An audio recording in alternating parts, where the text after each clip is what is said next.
3년 성경 일독 민수기 1장부터 7장까지입니다. 민수기, 백성의 숫자를 헤아려 기록했다. 민수기 1장에서 7장입니다. 그래서 백성의 숫자를 기록한 건데요. 이스라엘 백성들이 출애굽해서 시내산 앞에서 하나님과 언약을 체결하죠. 언약을 체결하고 나서 이스라엘 백성 중에 사움에 나갈 만한 사람들을 지파별로 계수해라. 만 20세 이상이겠죠. 20세 이상, 그러니까 레위인을 빼고 계수하니까 60만 3,550명입니다. 사움에 나갈 만한이라니까 사움을 하기 위한 사움 인구 조사도 되죠. 왜냐하면 이스라엘은 하나님의 군대예요. 여호와의 군대. 근데 세상의 군대는 무기를 갖춘 군대지만 이스라엘의 군대는 무기가 없는 군대예요. 참 놀라운 군대죠. 그러니까 하나님의 약속을 믿고 가는 군대, 하나님의 말씀을 믿고 가는 군대가 되는 겁니다. 그래서 이스라엘 백성을 출애굽해서 어린아이 피를 바르고 나온, 그리고 이제 사움에 날 만한 계수를 하니까 출애굽해서 시내산 앞에서 인구 계수합니다. 이건 이스라엘 백성들이 진을 칠 때 또는 이스라엘 백성들이 행진할 때 질서가 있어야 되잖아요. 아니 장정만 한 60만 명 되는데 60만 명을 어떻게 진행을 하겠어요? 저 멀리서 보면 앞에는 보이도 않을 텐데요. 그래서 깃발로 표시해요. 12지파의 깃발들이 다 다르고요. 그 12지파 안에서도 또 각자 깃발이 다르잖아요. 이런 군에 가신 분은 알겠지만 사단 깃발이 있죠. 사단 깃발이 있어요. 그럼 사단이 깃발이 앞장서면 그 뒤에는 연대 깃발이 나와요. 여러분 한 사단에 몇 연대예요? 벌써 잊어버렸죠. 3개 연대가 있어요. 한 연대에는 몇 개 대대가 있어요? 4개 대대가 있어요. 한 대대 안에는 몇 분대가 있어요? 몇 중대가 있어요? 4중대가 있어요. 한 중대 안에는 몇 분대가 있어요? 4분대가 있어요. 군에 가면 그렇게 다 조직이 되어 있어요. 군에 갔다 오면 다 알아요. 그렇게 군대가 조직되어 있어야 깃발을 보고 야, 우리 사단, 우리 연대, 우리 중대, 우리 분대를 찾아가요. 저는 선봉 중대, 선봉 분대였어요. 63년대 1중대, 1대대, 1소대 그랬으니까요. 그런 게 있었어요. 그래서 이스라엘에서 60만 명을 예를 들자면 12사단으로 나누는 거죠. 12사단으로. 그러니까 12사단 안에 또 종족 지파별로 쭉 이제 깃발과 기호를 보고 이제 행진하고 진치게 하는 겁니다. 그래서 이제 출애굽해서 인구를 숫자를 레위인 빼고 계수하니까 60만 3,550명이고요. 광야 40년을 지나고 나니까 광야 40년 지나면서 다 죽죠. 여호수아 갈렙, 그 제사장 한두 사람 남고요. 그래서 계수하니까 60만 1,730명이에요. 40년 동안 60만 명 죽고, 물론 계수한 숫자만 그러니까 계수하지 않은 숫자. 근데 문제는 20세 이상을 계수하라는데 상한선이 없어요. 여러분 몇 살 같아요? 20세 이상 전쟁에 나갈 만한 사람 몇 살까지 같아요? 성경에는 없어요. 성경에는 없어요. 그래서 짐작을 한 60 정도로 봐요. 향토 예비군 몇 살까지 합니까? 아니 민방위대. 요즘은 민방위대가 나이 많이 줄였죠. 그러니까 제가 할 때는 민방위 나이가 상당히 많았어요. 한 60대까지 합니까? 야, 민방위 동사무소 근무하시는 분 계세요? 여하튼 그래서 찾아봐도 저는 없어요. 아마 한참 찾아봤는데 그냥 얻어주세요. 한 60세로 봐요. 근데 제사장은요 나이가 하한선 상하세요. 만 30세부터 만 50세까지 최고의 나이. 그래서 우리 합동적 교단의 목사 안수도 몇 살일까요? 30세예요. 군목은 결혼 안 하고 군에 가야 되니까 군목은 만 27세에 허용해요. 선교사나 군목은 27세에 결혼 안 해도 이제 목사 안수를 주지만 목사는 결혼하고 만 30세예요. 근데 목사 안 하고 총각때 안수 받을 수 있거든요. 어떻게 하면 목사 안수 받을 수 있을까요? 저 곧 결혼합니다. 하나 써내면 받아요. 왜냐하면 성경에 목사 안수가 아내를 둔, 가정을 둔 그렇게 되기 때문에 독신은 뭐 이렇게 안수 안 주는데, 그래서 목사 안수 받기 전에 결혼하겠습니다 하고 이제 목사 안수 받는데 10년 지나도 아직도 장가 못 간 사람 많아요. 그런 사람이 있는데, 하여튼 레위인이 성막봉사는 만 30세부터 만 50세까지 상한선을 두는데 이 개수인은 20세 이상이니까 한 60세까지 봤을 거다. 저도 뭐 그 정도 볼 수 있겠다 싶어요.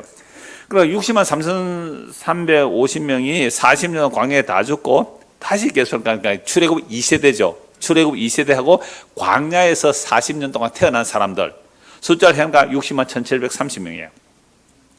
이걸 뭐 우리가 오늘 이 시대에 우리 적용해 보자면 우리도 어린 양의 피를 바르고 예수 그리스도의 피로 구원받아 세상이라는 광야를 살아가요. 여러분 마지막 찬송 앞에가 선한 능력으로죠. 선한 능력으로 노래 괜찮죠? 제가 추천했거든요. 선한 능력으로 우리가 나그네 세월을 갈 때 그 선한 능력으로 함께 하시는 이런 찬송이거든요. 나그네 세월을 가는 중인데 우리가 이 광야를 사는데요. 근데 반드시 이 광야 속에서 출애굽 1세대가 죽고 다시 태어나야 되는 거죠. 이스라엘 백성 전체를 압축하면 이 광야라는 인생, 우리가 태어나서 죽을 때까지 또는 예수 믿고 나서 죽을 때까지의 그 삶의 과정은요, 반드시 옛 사람이 죽고 새 사람이 다시 태어나는 과정이 필요해요. 그래서 이게 내가 그리스도와 함께 죽었고 그리스도와 함께 살아났고 그리스도와 함께 살아나야 어디에 들어가요? 약속의 땅에 들어가죠. 이게 모형이고 모델이에요. 구약시대는 모형과 모델이에요. 그래서 광야에서 반드시 죽어야 돼요. 죽고 다시 살아나야 어디에 들어간다고요? 약속의 땅에 들어가요. 안 죽고는 못 들어가요. 약속의 땅에. 안 죽고는. 근데 안 죽고도 들어가는 길은 있어요. 뭐예요? 그게 레위인 중에 그 제사장 중에 안 죽고 들어가는 거예요. 왜요? 이미 죽었잖아요. 처음 초태생을 하나님께 드려야 되는데 초태생 대신에 누구를 대신해요? 레위 지파를 대신하니까 레위 지파는 하나님께 바쳐진 지파거든요. 그래서 얘들은 숫자 헤아리지 말라. 물론 성막 봉사를 하기 위해서 레위인을 따로 계수를 하지만 레위인의 숫자는 인구 전체 60만 그 숫자에는 못 넣어요. 왜? 죽은 자 왜 넣느냐 말이죠. 그러니까 60만의 그 숫자는 죽이시고 다시 살려내셔서 약속의 땅에 들어가게 하신다. 그래서 구약의 이 민수기 전체라는 것은 오늘 우리 개인으로 이렇게 압축을 한다면 우리가 예수 피로 구원받아 나왔다면 이 광야 생활 동안 결국 예수를 믿는 순간 죽었지만 그 죽었다는 것을 어디서 확인해요? 광야 세월 우리가 살아가는 동안 확인하는 거예요. 옛날에 우리 교회 좀 나오셨다가 다른 데 가신 분이 영상을 하나 만들었어요. 영상을 만들어 목사님 저 한번 봐주십시오 하고 이제 보냈는데요. 이분은 그때도 늘 십자가 얘기를 했어요. 십자가를 그때는 그림을 그리고 어떻게 해서 십자가를 잘 복음적으로 설명하고 참 애를 써요. 애를 쓰는데 지금은 이제 동영상 시대니까 어떻게 그 짧은 영상을 만들었냐면요. 이분이 택배를 하거든요. 지금은 옛날에 다른 일 하듯 택배를 하는데 택배다 5층까지 계단 올라가니까 어때요? 무거워서 짐을 내리고 탁 해두고 막 갈까 말까 이거 놔둘까? 그때 십자가 이렇게 올라가는 거예요. 너 죽었는데 뭘 그러니? 이렇게. 또 하나 아침에 자기 너무 일어나기 싫어요. 입을 막 뒤집으시고 그 영상을 찍었더라고. 십자가 부닥 일어나더라고요. 제가 혹시 자칫 잘못하면, 그죠? 부적처럼 사용할 수도 있지만, 그러나 그 의미를 뭐라고 전달하려고 하는지는 이해를 하겠어요. 그러니까 우리가 이 광야라는 이 40년 세월, 우리가 태어나서 죽기까지에 반드시 죽는 경험을 해요. 그럼 뭐가 죽을까요?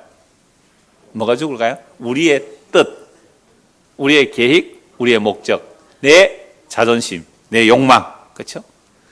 아직 욕망 있지요? 그래가 못 죽은 거야. 우리의 욕망, 우리의 뜻, 계획들, 그죠? 오늘 밀양구역을 모였는데요. 밀양은 뭐 진영, 대구, 뭐 저 경주 산에 이렇게 오랜만에 모여서 교제를 했는데 어떤 분이 자기 소개하면서 그냥 막 되는 대로 살아가랍니다. 되는 대로 살아간다는 말이 내 마음대로 살겠다? 막 산다는 뜻이 아니고 뭐예요? 내가 막 마음대로 되는 대로 살겠다는 말, 내가 주도한 내 인생이 없더라는 거죠. 내가 주도한 내 인생을 살아왔을 때 얼마나 힘들었냐 말이에요. 그럼 이제는 주님께서 어떻게 해요? 이끄시는 대로. 그럼 아까 오전 설교와 연결되죠. 베드로가 젊어서는 네가 띠를 띠고 갔지만 늙어서는 다른 사람이 너의 팔을 벌리고 다른 사람이 너를 띠띠어서 너를 네가 원하지 않는 곳으로 이끌고 갈 거야. 기분 좋을까요? 싫을까요? 맞아, 진짜 싫어요. 하필 구역이라고 배정받았더니 내가 제일 싫어하는 사람 옆에 앉아 있는데, 맞죠? 맞다 그래. 극하게 반응해 지금. 맞죠, 맞죠. 세상에 태어나고 보니까, 세상에 직장에 취직하고 보니까 왜 날 갈구는 사람이 그리 많은지. 왜 그럴까요? 내가 원치 않는 길로 주께서 끌고 가셔서 그래요. 결국 거기서 주께서 우리가 뭘 말씀하시느냐 하면, 너 참 못 죽겠지, 미워 죽겠지 그 사람. 그래요. 저 사람 어떻게 좀 손 좀 봐주면 안 되겠어요? 그런데 내가 너를 먼저 손 좀 봐줘야 되겠는데.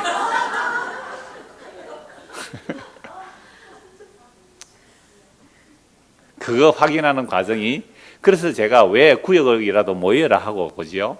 그 다음에 전도에 하면 적극 참석하라고 하느냐 하면요, 우리 흔히 말하잖아요. 구정물에 손을 넣어야 돼요. 그냥 고상하고 우아하게 생활하려고 하면요, 백화점 가시면 돼요. 백화점에 가면 뭐 다 해줘요? 안 가보셔서 모르겠구나. 거의 VIP 정도 되면요, 차 가서 딱 서면 뭐예요? 그렇죠. 발레 파킹 탁 해줍니다. 그것도 잘생긴 남자 와서 사모님 오셨으면 탁. 그런데요, 나오면요, 내가 차 빼라 안 그래도 나오면 알아서 빼서 딱 문 앞에 딱 된다고요.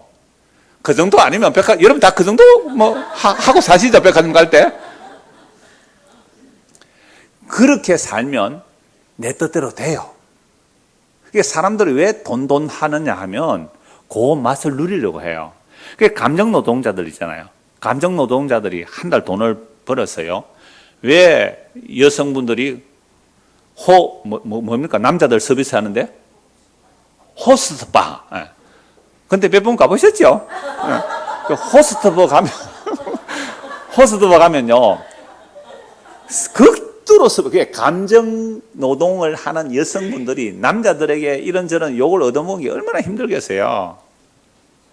그러면 내 한 달 정말 욕 얻어먹 그 월급의 한 절반쯤을요, 1시간 스트레스 푸는 일에 사용하는 거예요. 왜요? 그 1시간 내가 무슨 대접을 받는 거예요?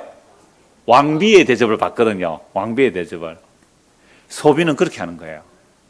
그러니까 백화점에 그 비싼 소비를 하는 이유가 뭐냐면, 세상에서는 내 뜻대로 안 되는데 내가 돈을 소비하는 그 순간 나는 뭐가 되는 거예요?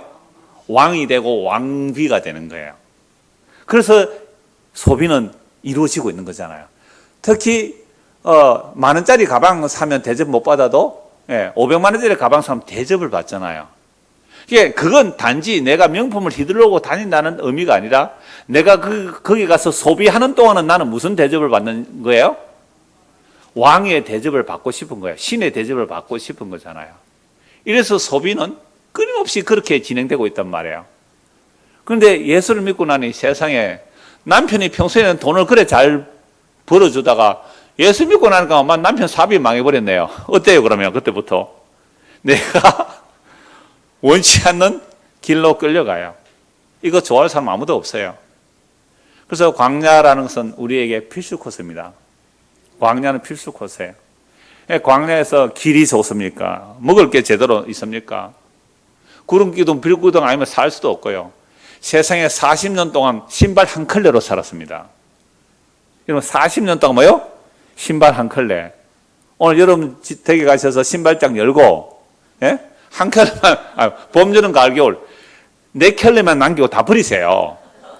그래도 신발 한 켤레로 40년을 살았어요. 옷이 헤어지지 않았어요. 그러니까 기분이 좋겠어요? 안 좋겠어요? 저 같은 사람 좋습니다. 맨날 그거 얼마나 편한지 몰라요.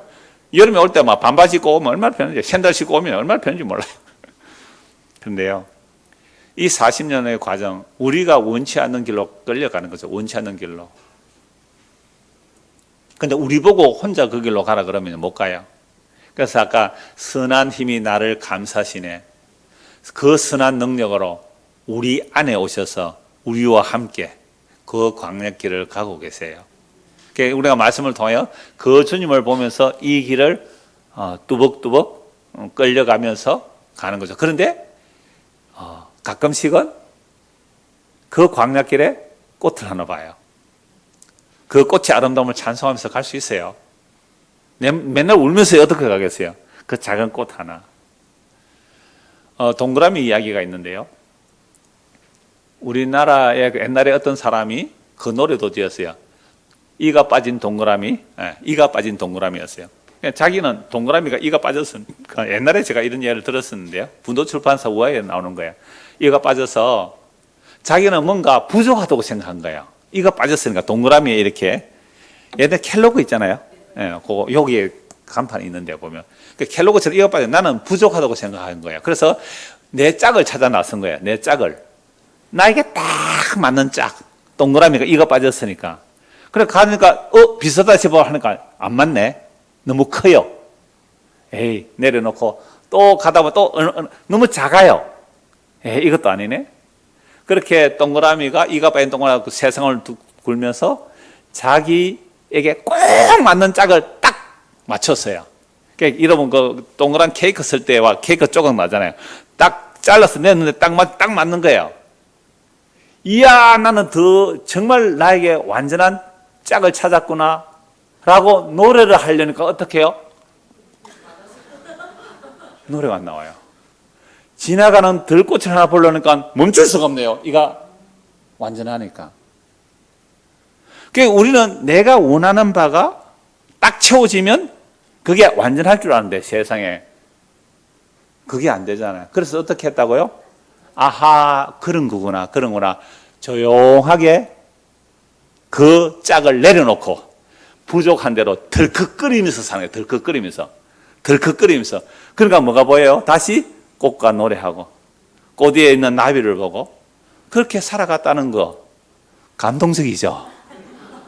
성령 얘기를 하는 게 지금 광야 나그네 내가 원하는 대로 절대로 안 된다는 사실. 그래서 왜 원수 같은 남편을 붙여주셨을까 하나님께서? 난 아직 결혼 안 했는데요. 수많은 원수들이 있어요 옆에.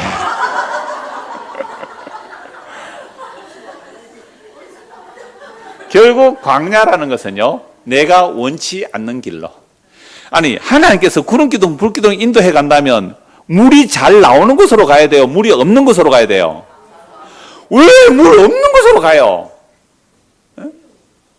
일부러 글로 인도하는 거예요. 이게 광야예요. 광야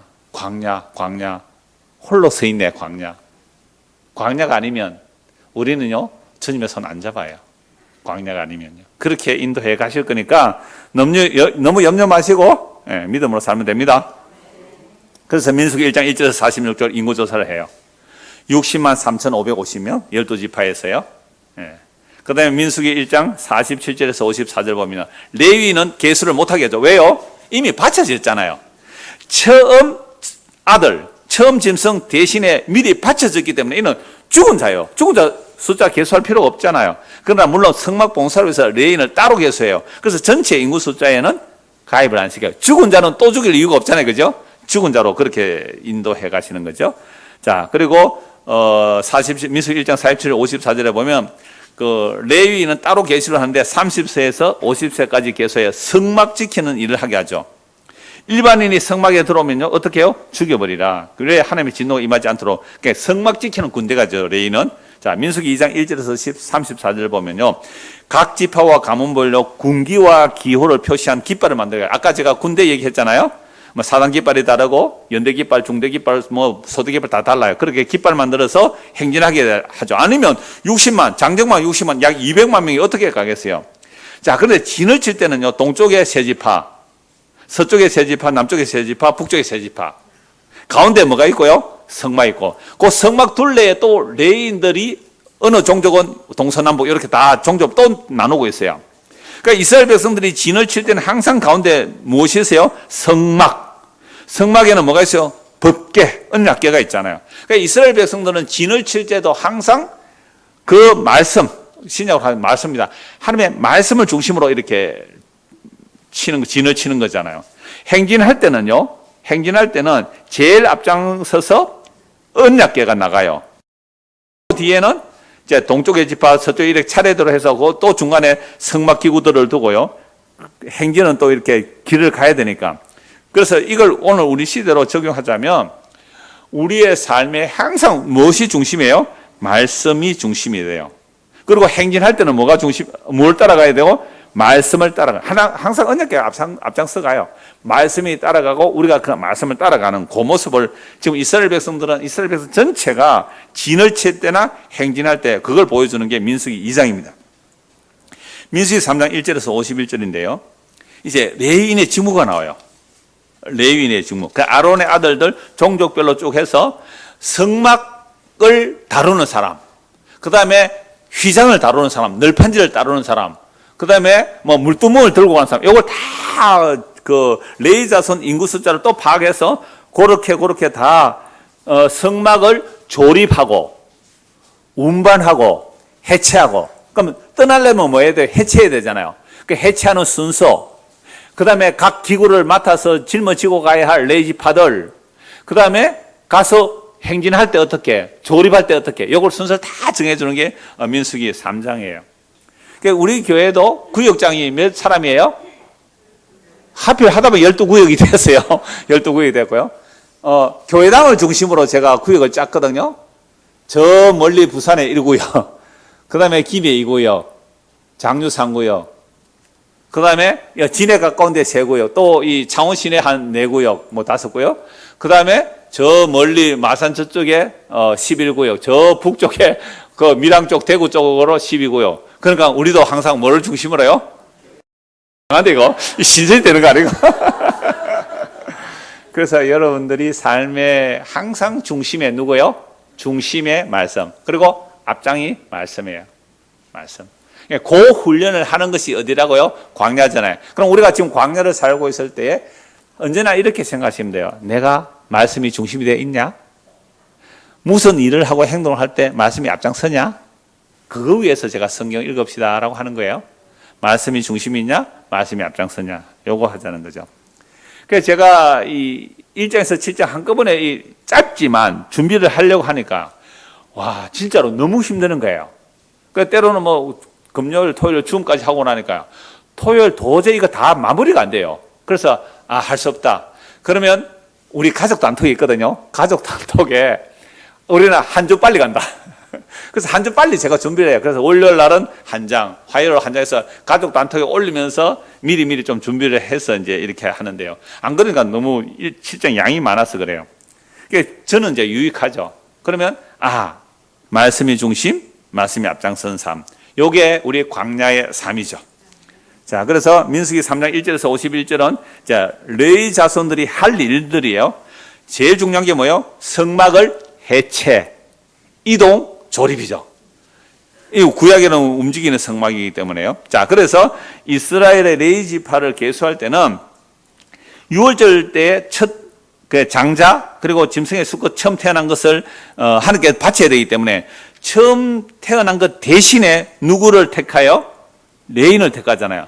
처음 것 대신에 레인을 택하죠. 그래서 레인은 함께 바쳐진 자가 되죠. 그래서 출애굽하는 날 처음 태어난 거 다 죽일 때 이스라엘에 처음 태어난 사람이나 짐승이나 하나님께 돌려야 되는 거죠. 그러니까 각 지파에서 장자를 하는 게 아니라 레인은 아예 대신 한 지파를 택해서 대신 하나님이 일을 하게 하는 거죠. 자, 이러한 대신의 개념 오늘 오전에도 말씀드렸습니다. 우리를 배제한 대신이 아니라 우리를 짊어진, 우리를 품에 안으신 대신이에요. 그렇게 주께서 자기 백성을 그렇게 인도해 가십니다. 이제 민수기 4장입니다. 4장 1절에서 49절. 자, 이스라엘 백성들이 이제 행진을 합니다. 행진할 때 레위인들이 그 종족을 따라 성막의 기구들을 옮기는 방식을 말씀하는데요. 성막의 기구를 어떻게 움직이는지 그 상세하게 다 말씀이 나와요. 특히 이제 속죄소 곧 언약궤는요 어떻게 하는지 한번 보십시오. 4장에 보시면요 4장 4절 레위 지파 중에도 종족을 따라 그러니까 언약궤 메고 가는 자들은 어떻게 하라 그런 게 다 나와요. 또 다른 종족은요 뭐 등잔대를 가져가라 어떻게 하는 방법이 세세하게 다 나와요. 4절 보세요. 고핫 자손이 해막 안에 지성물에 대하여 가장 거룩한 물건에 대하여 할례를 일하니라. 진영이 전진할 때 행진할 때죠. 아론과 그의 아들들이 들어가서 칸 막는 휘장을 걷어서 그러니까 성소와 지성소 사이에 뭐가 있어요? 휘장이 있잖아요. 그 휘장을 걷어서 어디에 덮어요? 정극에, 즉 벗게, 언약궤에 덮어요. 그 언약궤는 밑에는 상자고요, 위에는 천사 그룹 날개가 이렇게 되어 있잖아요. 그건 안에는 조각목으로 맞추고 바깥에는 다 황금으로 이렇게 샀어요. 그래서 하나님이 어디서 만나주시는 거예요? 그 정극궤에서 만나주죠. 속죄소 거기서 만나주잖아요. 그 정극궤를 휘막으로 휘장을 걷어 덮고 그 위에 또 뭘 덮어요? 해달의 가죽으로 덮고 또 그 위에 뭘 덮어요? 순천생 보자기를 덮은 후에 그 채를 깨고 그 채를 이제 고리에 깨어서 이렇게 하는. 그 위에는 덮어야 돼요. 진설병 상에 청색 보자기를 펴고 대접들, 숟가들, 주발들과 붓는 잔들을 그 위에 두고 또 항상 진설한 떡을 그 위에 두고 포장이사, 그죠? 포장이사 이렇게 하잖아요. 뭐는 딱딱딱 하듯이. 그러니까 성막을 해체해서 덮어야 돼. 항상 덮어야 돼요. 덮어야 돼요. 뭐 청색 보자기 어떻게 하라 하면 다른 기구들 쭉 덮어라 그래요. 왜 그렇게 해야 되냐면 20절 보세요. 그들이 잠시라도 들어가서 뭘 보면요? 성소를 보면 죽는 거예요. 여러분, 베세메스 사건에서도 언약궤 뚜껑 열다가, 그죠? 70명이 죽어버리잖아요. 이게 하나님의 거룩은 우리가 눈으로 보면 죽어. 그래서 가리라요, 가리라. 물론 이제 신약에서는 그 가림이 필요 없죠. 언약궤도 없고, 뭐, 그물도 없고, 그 거룩한 물건 자체가 없는 거예요, 신약에는. 예수의 피가 거룩하고 예수 피 안에 있는 자들이 거룩한 것이지 다른 물건이 거룩한 건 없단 말이에요. 근데 이걸 뭐라 그래요? 저 찬양대를 뭐라 그래요? 그럼 저는 찬양대라 그래요. 그런데 뭐라 그래요? 성가대. 무슨 성가대요? 이거를 뭐라고 해요? 강대상. 성경에 강대상이야. 강대예요. 근데 이걸요, 그 물건 파는 데 가서 살려면 어느 집에 가서 사야 돼요? 성구상에 가야 돼요. 거룩한 기구상에. 그래서 신의 성구사, 뭐 성의 성구사.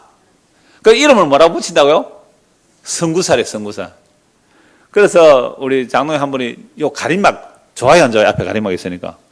좋지요? 가림막 없으니까 앞에 보조의자 갖다 두고 그랬잖아요. 그래서 장로님 한 분이 목사님 가림막 2개 하면 좋겠어요 해서 제가 신의 성구사 주문을 했어요. 옛날에 여러분 알고 있는 이 장의자는 요 진례에 있었거든요. 진례 그도 뭐 성구사죠. 근데 진례 공장이 있어서 거기 우리가 주문해서 마쳤는데 그 장로님이 돌아가셨대요. 그러니까 이게 이제 장로 돌아서 기업을 이을 사람이 없어서 완전 파산을 해버린 거죠. 공장이 없어요. 전화에 없어요. 그래서 이제 부산에 그 옛날에 부전동에 가면 이제 CBS 방송국이 있었는데요. 거기에 이 성구사가 있어요. 거기에 전화해서 2개 주문을 했는데요. 2주 만에 보내준다 그러더라고요. 세상에 한 달 만에 어떻게. 이 성구사가 왜 그래요? 자기도 주문해야 돼. 그러니까 코로나가 끝나고 나니까 성가대 가운을 주문하는데 뭐 6개월 걸린대요. 그동안 찬양대 안 하다가 가운 새로 맞춘다고. 그러니까 성자 붙이면 돼요, 안 돼요? 그래서 제가 얘기하는 거예요. 신약에는 그 성자 붙이면 안 돼요. 자, 문제는 구약의 성막을 어떻게 한다고요? 덮고 가야 돼요. 근데 만약 오늘날 그 언약궤를 모형을 만들어서 길거리 행진하면 어떨까요? 와, 멋있다, 보암직하다 이럴까요? 에게 이럴까요? 제가 지난주에 내가 참 마음이 속이 상했던 게 뭐냐면, 제가 이런 뉴스는 봤거든. 기독신문에 뉴스가 나니까 부활절 프레이드를 한대요. 코로나 때문에 아무도 못했고, 코로나 전에 기획했는데 코로나 때문에 못했기 때문에 부활절 프레이드를 한대요. 그래서 서울에서 한국교회 총연합회라는 단체에서 부활절 프레이드를 하는데, 에덴교회, 소강성 목사 좀 앞장서서 일을 한 것 같아요. 부탁해서 그렇게 했는데, CT에서인가 후원을 하고, 이렇게 이제 대대적 프레이드를 하는데요. 테마가 이래요. 출애굽. 그러니까 출애굽 하니까 뭐가 나와야 돼요? 제사장 에봇. 언약궤를, 또 아나운서들이 사회를 하더라고요. 연예인들이 나와서 이 사회를 하는데, 성경의 고정에 의하여 제사장 에봇이 있잖아요. 어깨 밖에 걸치는 거, 12보석 다른 거, 그거 이렇게 입고 앞에 나가고 그 뒤에 언약궤를 메고 가는데요. 그럼 언약궤는 순금을 입혀야 되잖아요. 그 금 입혔을까? 안에 조각목 제대로 끼워 넣었을까? 그래서 메고 가는데 그걸 들고 가는 거예요. 그러니까 출애굽, 구약, 신약, 근대, 현대. 근대 그 우리나라의 선교사들 얼굴도 모형해가지고 막 배에서 막 선교하는 그런 장면들. 그러면서 이제 행진을 하는데요. 기수단이 가더라고요. 기수단이 가는데 진짜 초미니 핫팬티 있잖아요. 그거 입은 기수단이 촥 이렇게 가요. 그때 그 치주대죠. 드드등 드드등 하는 거.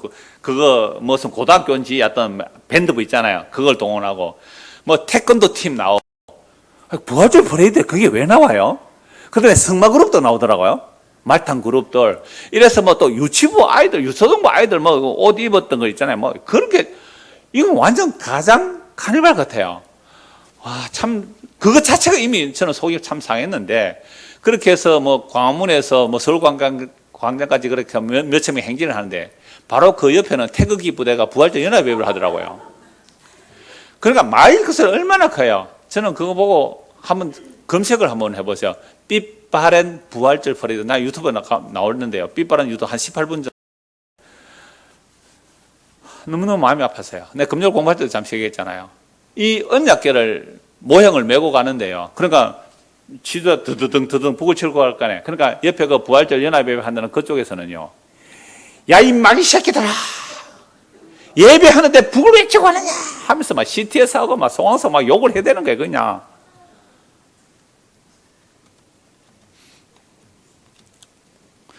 참 희화화. 기독교의 희화화. 아주 뭐 조롱을 막 그냥 받고 있어요. 물론 예수님의 십자가는 조롱거리 맞아요. 근데 우리가 십자가라는 그 조롱을 안 받으려고 힘을 원하는 게 연합예배 아닙니까? 그 조롱을 안 받으려고 우리 이렇게 멋진 문화 프레이드 한다고 부활절 문화 프레이드를 해요. 부활절 연합회 하면 왜 정치꾼들 나와서 거기서 연설해요? 이건 정말로 너무너무 속이 상했어요. 아니, 십자가, 미련하고 어린 십자가를, 조롱 만든 그 십자가를 사랑하고 믿고 전하고 가는 게 아니고, 그건 너무 시시하니까 힘을 얻겠다고 연합 집회를 하는 거예요, 힘을. 우리 힘 이런 거야. 너희들 함부로 까불지 마. 그리고 모아서 프레이드를 해요. 봐라, 기독교는 이런 거야. 그게 뭐예요, 도대체? 또 고난주간 십자가 지고 와요. 목사들이 십자가 지고 가는데 밑에 도로에 달아가지고요.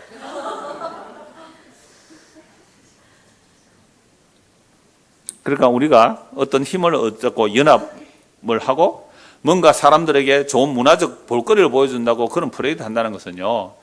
참으로 2000년 전에 미련하고 어리석은 예수님의 십자가를 부끄럽게 이기는 일이에요. 십자가 부끄럽게 이기는 그 짓을 하는 거 아닙니까? 교회에서 뭘 얘기해야 돼요? 교회에서 뭘 얘기해야 돼요? 보암직하고 묵음직하고 세상에 영광을 준다고요? 세상에 편리를 제공한다고요? 백화점에 가라 그랬잖아요. 여러분 그런 것들도 우리가 말씀에 비춰봐서 정리를 해야 돼요. 정리를 해야 돼요. 민수기 5장입니다. 1절에서 10절 보면요. 여호와 하나님께서 이스라엘 진영 가운데 거하시기 때문에 이스라엘 자손 중에서 나병 환자, 유출병 있는 자, 죽음으로 부정한 자 다 어디로 보내버려요? 밖으로 내보내요. 왜? 하나님이 계시는 거룩한 곳이잖아요. 거룩한 곳에 부정해서 다 내보내라 그래요. 부정한 자들은 진안에 못 들어오는 거죠. 이거 이제 구별한 자는 제사장이 하는 거죠. 자, 그런데 우리는 부정 안 해요. 부정, 왜? 우리 금요 공부할 때 그 얘기 했잖아요.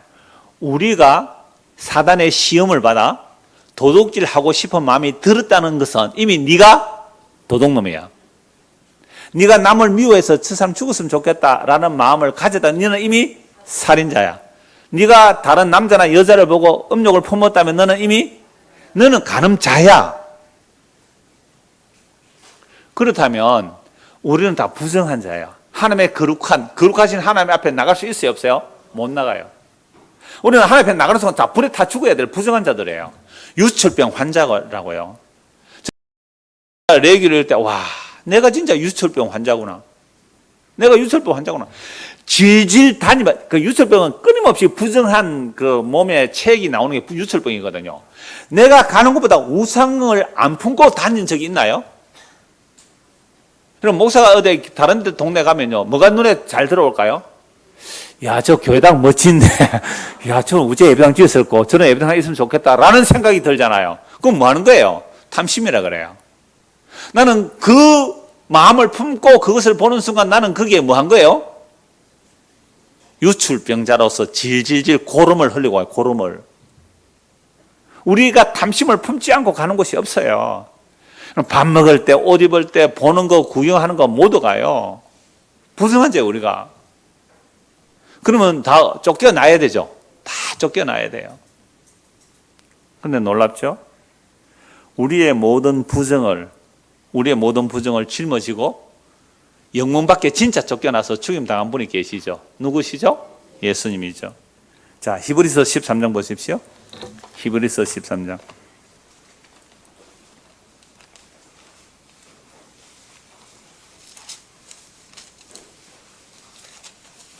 11절입니다.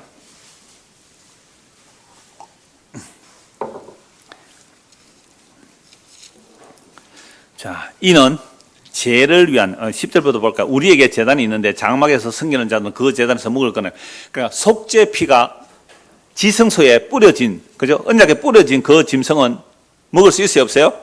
제사장도 못 먹잖아요. 이는 죄를 위한 짐승의 피는 대제사장이 가지고 성소에 들어가서 그 육체는 영문 밖에서 불사름이라. 그러므로 예수도 자기 피로서 백성을 거룩하게 하려고 어디에요? 성문 밖에, 예루살렘에서 예루살렘 성 밖에 골고다에 가셔서 자기가 제물로 버려지잖아요. 성문 밖에서 고난을 받으셨느니라.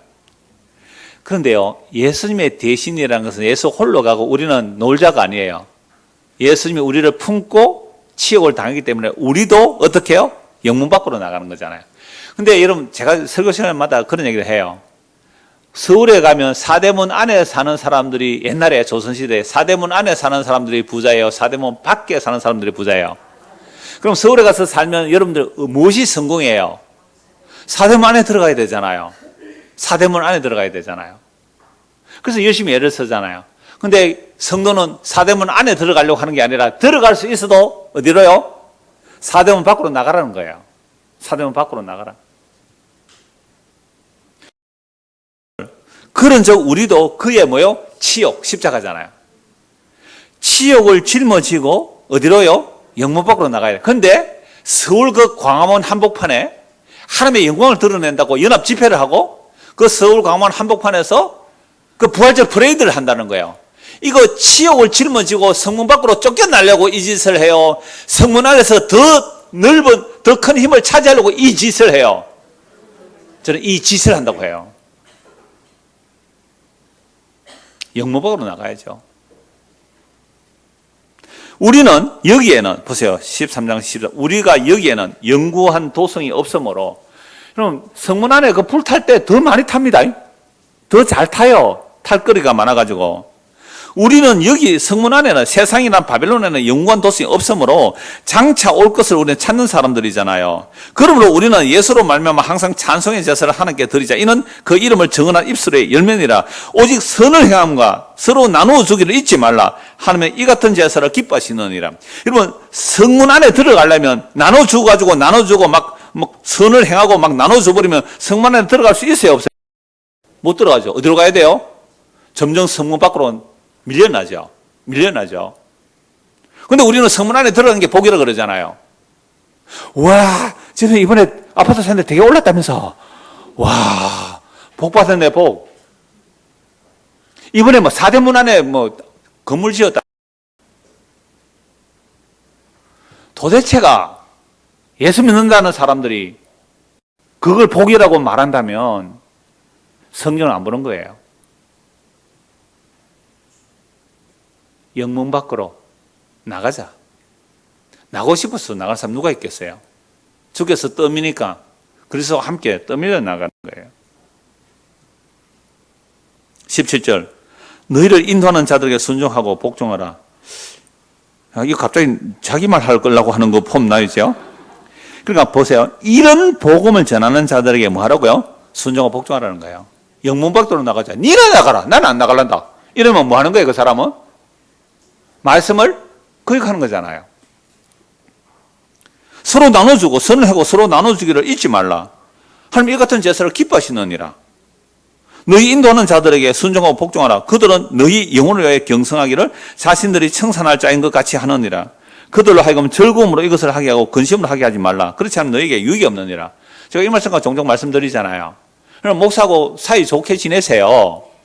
괜히 미워하면요, 말씀이 안 들어온다니까.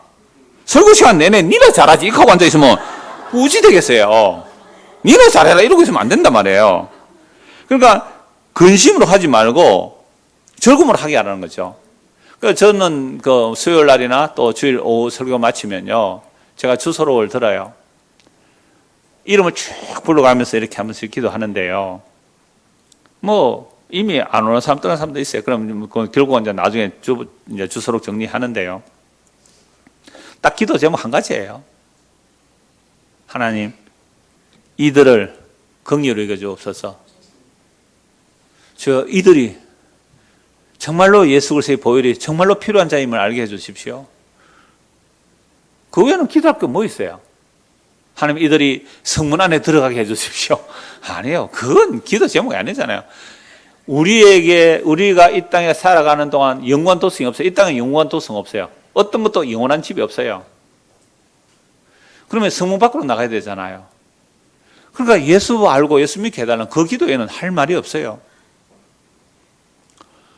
오늘 우리 등록하신 지 얼마 안 된 부모님이 자기 애 다니는 학교에서 중학교 3학년인데 뭐 이 설교를 애들이 들을지는 모르겠는데 지난주에 죽었대요.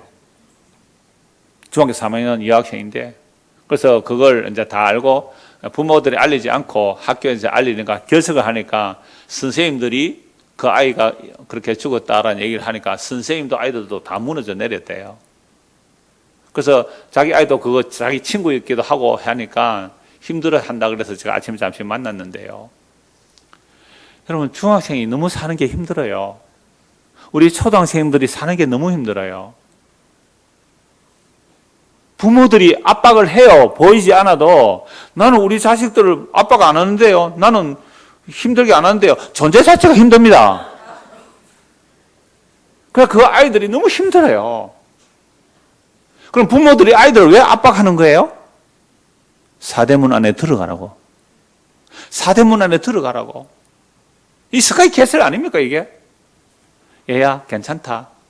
우리 예수 믿으면 괜찮아. 공부 조금 못하면 네가 잘할 수 있는 기술 하나 배워서 일하면 얼마든지 먹고 살 수 있어.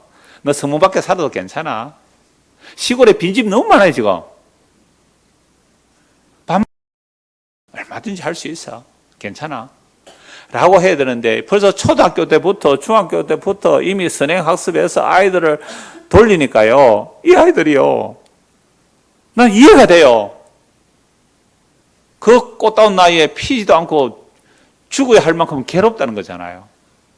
여러분, 이런 세상에서 영관 도성이 여기 없는데 왜 우리는 잠시 있다가 사라질, 100년도 없다가 사라질 그걸 목숨 걸고 달려가느냐 이 말이죠. 진짜 우리 부모들이 각성해야 돼요. 아이들을 우리가 죽이는 겁니다. 제가 설교 시간마다 율법 얘기할 때마다 이스라엘 백성들이 몰렉 신에게 자기 자신의 걸 제물로 바쳤다. 진짜 불타는 제물로 바쳤잖아요. 오늘 우리는 자본주의라는 재단에 우리 아이들을 불태워 죽인다고요. 괜찮아. 너 예수 믿으면 괜찮아. 너 공부 좀 못해도 괜찮아. 우리나라는 아르바이트만 해도 밥 안 먹고 살 수 있어. 걱정하지 마. 아빠 엄마가 부자는 알도 뭐 집 한 칸에 있으니까 너 여기 살아도 되잖니. 너무 스트레스 받지 마. 여기는 영원 도성이 없단다. 물론 네가 이 땅을 살아갈 동안 내가 우리 중고등 주말 때 그 얘기해요. 어제 갈라디아 성령 얘기하면서 심은 대로 거두는 거 맞다. 너희들 100년 살 준비하고 살아. 너희는 100년 정도 살 수 있을 거야. 100년 살 준비하면서 살아라. 그러면 열심히 공부해야 돼. 공부가 취미가 안 맞는 사람은 기술에도 배워. 그래서 100년 살 준비를 해야 돼. 근데 그것은 썩어질 양식이야. 그러나 너희가 말씀을 듣고 성령을 따라 믿음의 씨앗을 뽑는 것은 영생을 거두는 일이야. 우리 부모들 그 아이들에게 그 얘기 해줘야 돼요. 신앙은요, 교회에서 30분 그거 뭘 신앙교육해요? 부모들이 아이들에게 진짜 중요한 것, 진짜 시급한 거 얘기해 주세요. 여러분, 제가 오늘 오전에 그랬습니까? 이 한 30년 뒤에 이 늙은 거 있을까? 네가 왜 걱정하는데? 우리 주님 그러실 거예요. 30년 뒤에 대한민국 교회가 있을까? 네가 왜 걱정하는데? 예수님은 자기에게 주신 자를 하나도 잃어버리지 않고 다 찾아내세요. 근데 문제는 주님께서 그거 찾아내실 때에 이 복음의 말씀으로 찾아내시거든요. 근데 우리가 이런 복음의 말씀을 듣지 아니하면 우리는 성문 안에 들어가려고 아이를 그 지옥불에 밀어넣는 것과 다를 바 없는 교육을 우리가 하고 있어요. 그걸 복이라고. 얘들아, 괜찮아. 뭐 시험 좀 못 칠 수 있지. 진짜 복은 잠시 있다 사라지는 게 아니고 영원한 복이 있는데 그게 예수 믿는 거야. 예수 믿으면 넘어지는 자 아니에요. 우리의 죄가 용서되고 영원한 생명 얻는 참된 평안과 기쁨, 그거 엄마 아빠가 누리는 맛을 봐야, 그죠? 맛을 봐야 자녀들이 우리 엄마 아빠가 믿는 예수는 진짜구나. 그런데 교회 갔다 와서 맨날 목사 요견하고 사오기나 해보세요. 자식들이 믿겠어요, 그거?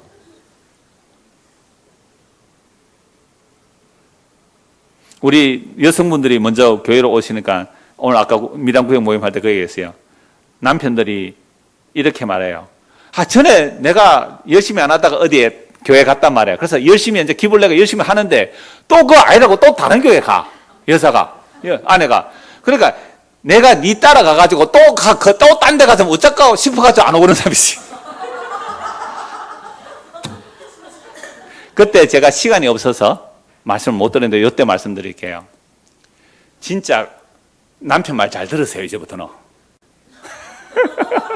그게 힘들죠? 그리고 기뻐하시고 감사하시고 자족하시고, 여보, 나는 당신이, 어떤 분이 그런 얘기를 해요. 나는 당신이 돈 벌어와서 이렇게 당신과 내가 밥 한 그릇 사 먹으니 너무 감사해, 여보. 그렇게 하세요. 또 하락하는 것도 율법자는다 이러니까 나 뭐 말을 못해. 그래서 내가 진짜로 기쁨과 감사와 자유와 만족과 안식을 맛보고 누리면요, 여러분의 남편들이 이번에 보니 네가 좀 뭐 진짜 같아 하고 따라올 줄 어찌 알겠습니까?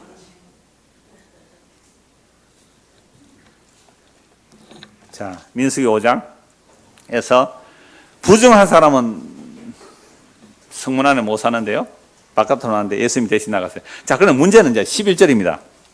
11절에서 31절. 이 여자가 바람을 핀 것 같은데 이 물증이 없어요. 남편이 의심이 되는데 이 물증이 없어요. 그럼 어떻게 해야 되나고요? 이게 의심의 소재라 그래요. 의심의 소재. 그 다음에 이걸 기억하게 한다고 기억의 소재라 그래요. 그러면 이제 남자하고 여자하고 제사장에 가요. 의심의 소재, 보리가루 10분의 1 에바를 허물로 가지고, 15절입니다. 자, 14절 볼까요? 그 남편이 의심이 생겨. 13절에 보면 도대체 증거가 없어.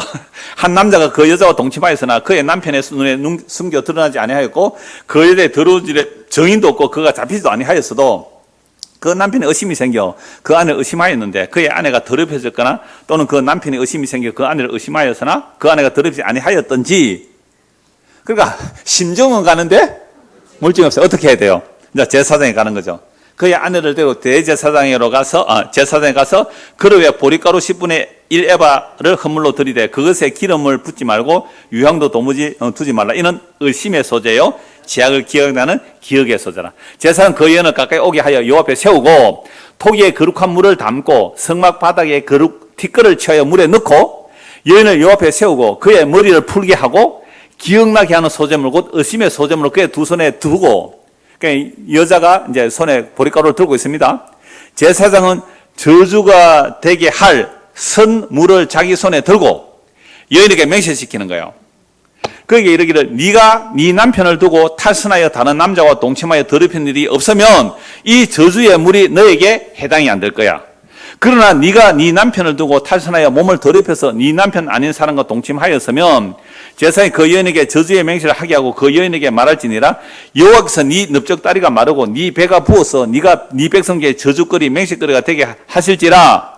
이 저주가 되게 하는 이 물이 네 창자에 들어가서 네 배를 붓게 하고 네 넓적다리를 마르게 하리라 할 것이요 여인은 아멘 아멘 할지라. 세상에 저주를 퍼붓는데요, 아멘 아멘 해요. 넓적다리가 마른다는 것은 아이 못 낳는다 이 말이에요. 생식기가 말라버린다는 거거든요. 여러분, 이거 여호와를 경외하는 여자라면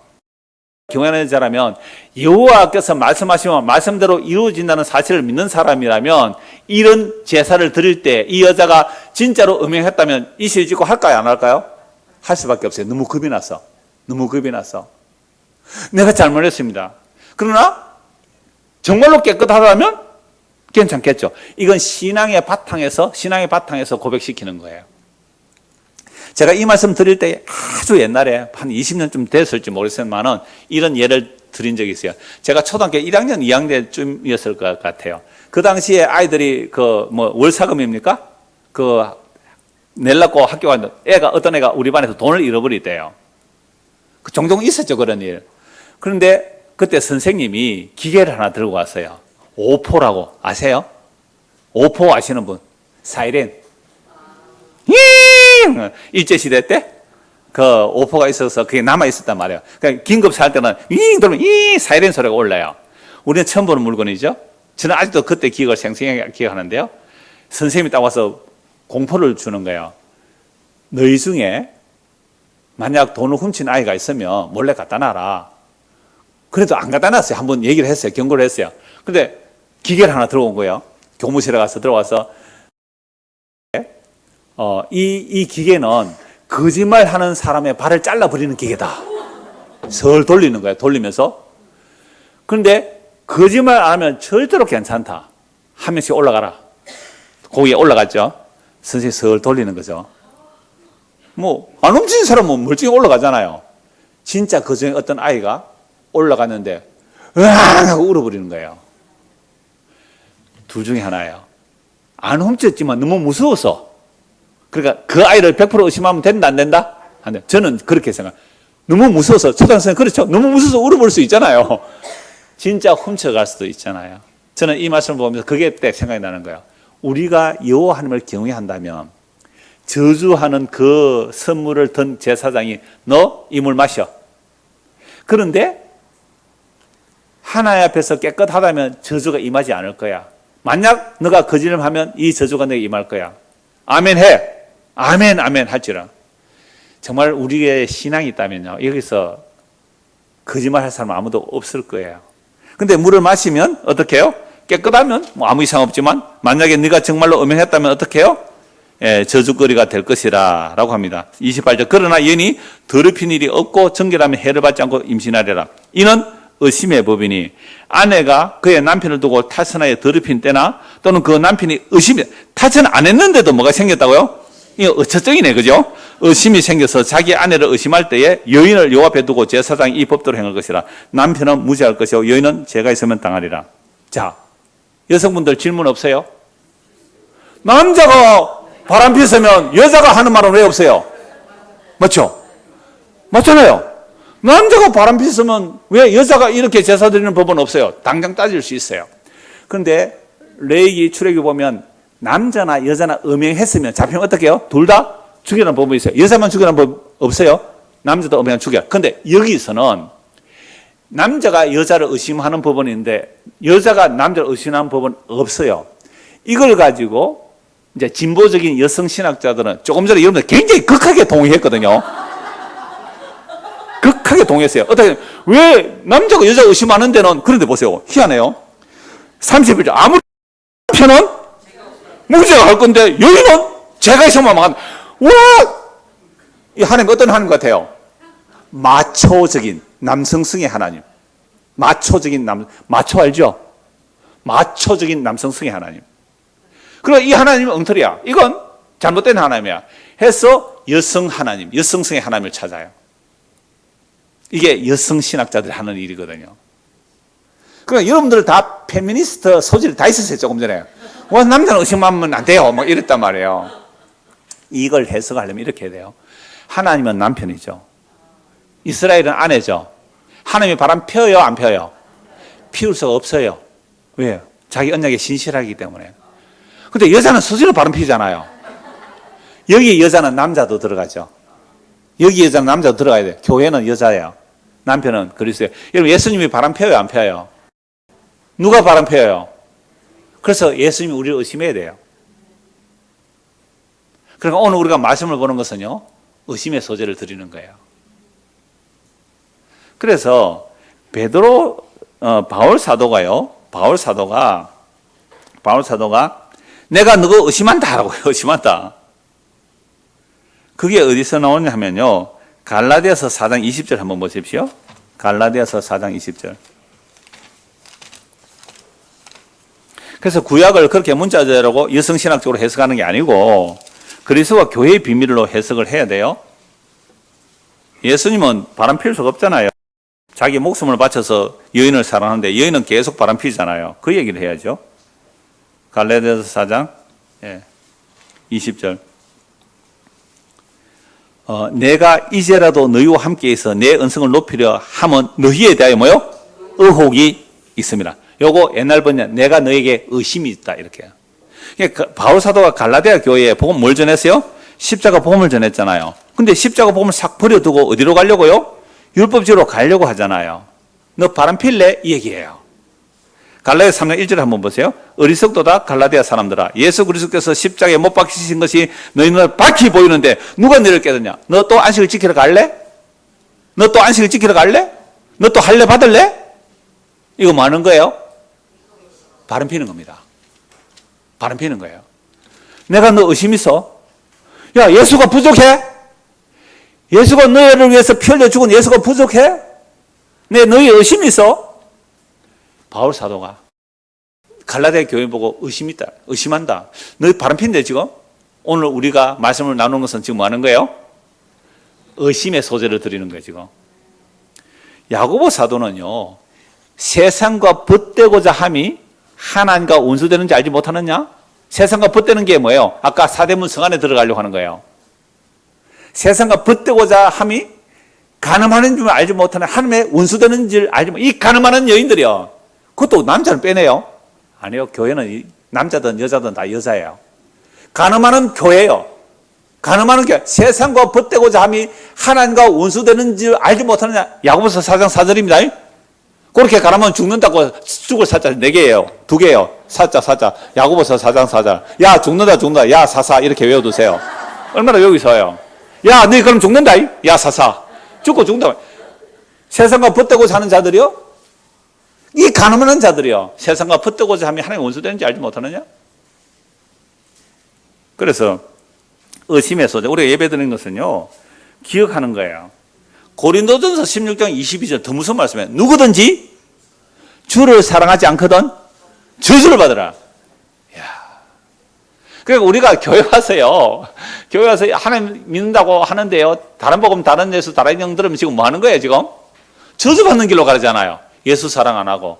사대문 안에 들어간 나의 이름과 나의 영광. 그게 세상과 벗대고자 하는 가늠하는 행위죠. 이게요, 주를 사랑하지 않는 거예요. 그게 저주예요. 그러니까 우리는 예수님의 십자가를 통하여 십자가 밖에서 성공이라는 것들이 저주이고 그들이 볼 때 실패라고 하는 십자가 아니 진짜 영원한 성공인데요. 이걸 바꿔치기 하는 거예요. 시간이 다 됐는데요. 마칠까요? 아니요. 하는 사람이 조금밖에 없어서 조금만 하고 마칠게요. 민수기 6장 1절에서 20절은 나시린 소원입니다. 나시린 소원. 레위인은 이미 하나님께 바쳤기 때문에 따로 바칠 일이 없어요. 그렇죠? 그런데 레위인이 아니라 내가 하나님 너무 사랑해요. 내가 하나님 위해서 뭔가 봉사하고 싶어야 하면 그걸 뭐라고요? 나시린, 날짜를 구별해서 자기를 헌신하는 거예요. 우리나라 초대교회 때 전통, 아름다운 전통이 있어요. 내가 헌금을 하고 싶은데 돈이 없어요. 어떻게 한다고요? 날연보를 해요. 날연보. 들어보셨어요? 날연보. 여러분 세대 차이 그렇게 많이 나요? 날짜를 드린다. 일주일 내가 날연보를 하겠다. 헌금이 없으니까. 그럼 일주일 동안 교회 청소를 하겠다. 또는 일주일 동안 내가 전도를 하겠다. 그게 날연보예요. 일종의 나시린 서약이에요. 나시린 서약해서 깨면요, 다시 처음부터 다시 해요. 처음부터. 그리고 나시린 서약을 마치면 머리를 깎고 이제 정결 유래를 하는데요. 나시린 서약을 하면 첫째 뭘 먹으면 안 된다? 포도나무 낭설 먹으면 안 된다. 두 번째는요, 사체와 접촉하면 안 된다. 그 다음에 머리 자르면 안 된다. 그 세 가지 나시린 서약이에요. 그리고 나시린 서약을 마치면 포도주 마실 수 있어요. 예수님은 최후의 만찬에서 나시린 서약을 해요. 하나님 나라에서 새 것으로 마실 때까지는 내가 포도에 난 것을 먹지 않겠다. 그런데 며칠 뒤에 바로 하루 이틀 뒤에 십자가에서 뭐라 그래요? 그 다음날 목마르다. 왜요? 포도주를 마시려고. 그것도 하나님의 말씀이 응하기 위함인데요. 포도주를 마심으로 다 이루었다. 그러면 예수님께서는 나시린 서약 하시고, 나시린 서약, 하나님께서 자기를 완전히 구별하여 드린 나시린 서약하고 마치는 때가 돼요. 십자가 돼요. 그 나시린 서약 예수님께서 다 이루셨어요. 민수기 7장 1절에서 89절 굉장히 긴데요. 왜 기냐 하면요. 이제 회막을 봉헌하는데, 축복 마지막에 보죠. 민수기 7장 1절에서 89절 보면요. 회막을 봉헌하는데 각 지파와 족장들이 드릴 예물이죠. 덮개 있는 수레 6대에 소 12마리, 지휘관 2사람이 한 수레에 지휘관 한 사람이 소 1마리. 이렇게 하는 거 다 공평해요. 지휘관들. 그리고 12지파가 12일 동안 봉헌물을 드리는데 전부 다 똑같아요. 12절에서 17절 한번 보실래요? 민수기 7장 12절 17절. 첫째 날에 헌물을 드린 자는 유다지파 암미나답의 아들 나손이라. 요것만 달라요. 그의 헌물은, 요건 다 똑같아요. 17절까지. 그의 헌물은 성소의 세겔로 130세겔 무게의 음반 하나와 70세겔 무게의 은발이 하나라. 이 두 그릇에는 소재물로 기름 섞은 고운 가루를 채웠고, 또 10세겔 무게의 금그릇 하나라. 그것에는 향을 채웠고, 또 번제물로 수송아지 한 마리와 순양 한 마리와 1년 된 어린 순양 한 마리며, 속죄제물로 순염소 한 마리며, 화목제물로 소 2마리와 순양 5마리와 순염소 5마리와 1년 된 어린 순양 5마리라. 이는 아미나답의 아들 나손의 헌물이었더라. 둘째 날에는 이사갈의 지휘관 수알의 아들 느다네엘이 헌물을 드렸으니 그가 드린 헌물도 해서 어떻게 해요? 12번을 똑같이 반복해요. 토시 하나 안 틀리고. 왜 그럴까요? 그냥 이하동문 하면 돼요. 우리 수료증 줄 때도 이하동문 하잖아요. 왜 이랬을까요? 여러분, 인구 숫자로 비례한다면요, 유다 지파는 므낫세나 베냐민 지파의 배가 넘어요. 인구수로 조사한다면 유다 지파는 베냐민이나 그 므낫세 지파의 배가 넘어요. 그러면 2배로 내야 되잖아요. 근데 절반밖에 안 되는데 똑같이 낸다고요. 여러분, 12구역이 청소를 똑같이 해요? 똑같이 안 해요? 옛날에 똑같이 안 했어요. 코로나 때는. 저 멀리 있는 부산구역하고 밀양구역 시라 그러잖아요. 지금은 똑같이 해요. 그때 내가 잘못했어요. 구역은 여기 식구가 많은데요. 이거는 적은데요. 똑같이 해요. 3개월 한 번. 많으면 2번 할까요? 자문해서 2번 하세요. 자, 이게 무슨 얘기냐면요. 하나님의 회막에 봉헌하는 것. 즉, 성도에게는, 하나님의 필요가 성도에게는 차별이 없다. 높고 낮음 없어요. 높고 낮음이 없어요. 남녀노소 신분 기천이 없어요. 그게 천국이죠. 그 천국을 맛보는 곳은 어디예요? 교회잖아요. 그래서 토시 하나 안 틀리고 12번 반복하니까 성경이 이렇게 길어지네요. 와, 길다. 89장까지. 굉장히 은혜예요. 굉장히 은혜예요. 자, 이렇게 이제 민수기 1장에서 7장에서 보는데 행진은 이제 다음 주부터 행진을 볼 거예요. 자, 22절, 6장 22절 보세요. 축복하고 마치죠. 6장 22절. 여호와께서 모세에게 말씀하여 이르시되 아론과 그의 아들들에게 말하여 이르기를 너희는 이스라엘을 위하여 이렇게 축복하라 이르되. 자, 구약에는 제사장만 이렇게 축복했는데요. 신약에는 뭐요? 만인 제사장이에요. 그럼 여러분 다 같이 할 수 있는 거예요. 24절에서 26절 한번 같이 읽읍시다. 시작. 여호와는 내게 복을 주시고 너를 지키시기를 원하며 여호와는 그의 얼굴을 내게 비추사 은혜 베푸시기를 원하며 여호와는 그 얼굴로 내게를 향하여 드사 평강 주시기를 원하노라 할지니라 하라. 복이 뭐예요? 제사의 축복은 복이 뭐예요? 하나님이 우리에게 얼굴을 비춰주시는 것. 그래서 뭐예요? 평강. 요게 복이에요. 구약 복이죠? 여호와 하나님 얼굴을 보면 죽어요. 죽는데 안 죽고 평강을 누려요. 누가 대신 죽어서? 예수가 대신 죽어서 평강을 누릴 수 있어요. 그래서 우리의 가장 큰 소망은 뭐예요? 그 날에는 지금은 거울을 보듯이 청동거울을 보듯이 예수가 희미하나 그 날에는 얼굴과 얼굴로 대면하여 그 영광을 보리라. 영광일세 영광일세 내가 누릴 영광일세 은혜로 주 얼굴 배옵는 것 지극한 영광 내 영광일세. 복이 뭐예요? 그 여호와의 영광 하나님의 영광의 본체 예수의 얼굴을 보려면 우리가 어떻게 돼야 돼요? 예수 믿고 제사 받았을 뿐만 아니라 이 죄의 몸이 죽고 그리스도의 그 영광의 몸의 부활의 몸을 입어야 그 영광을 볼 거 아니에요. 그렇지 않은 자는 그게 바로 심판이잖아요. 이렇게 축복하면 하나님께서 복을 주시리라. 이 복이 우리 모두의 복이 되기를 소원합니다. 기도하겠습니다. 하나님 아버지, 그리스도의 십자가의 죽음으로 하나님의 영광의 본체를 보면 반드시 죽어야 되는 우리가 이제는 그 얼굴과 얼굴을 대면하여 평강 가운데 만날 그 놀라운 일들을 십자가로 이루어내셨습니다. 그 십자가 안에서 이 복을 보게 하시고 이 복을 받은 자로서 이 복을 누리며 이 복을 나누며 이 복을 선포하며 살아가는 성도가 되도록 은혜를 베풀어 주옵소서. 예수 그리스도 이름 받들어 기도드려옵나이다. 아멘.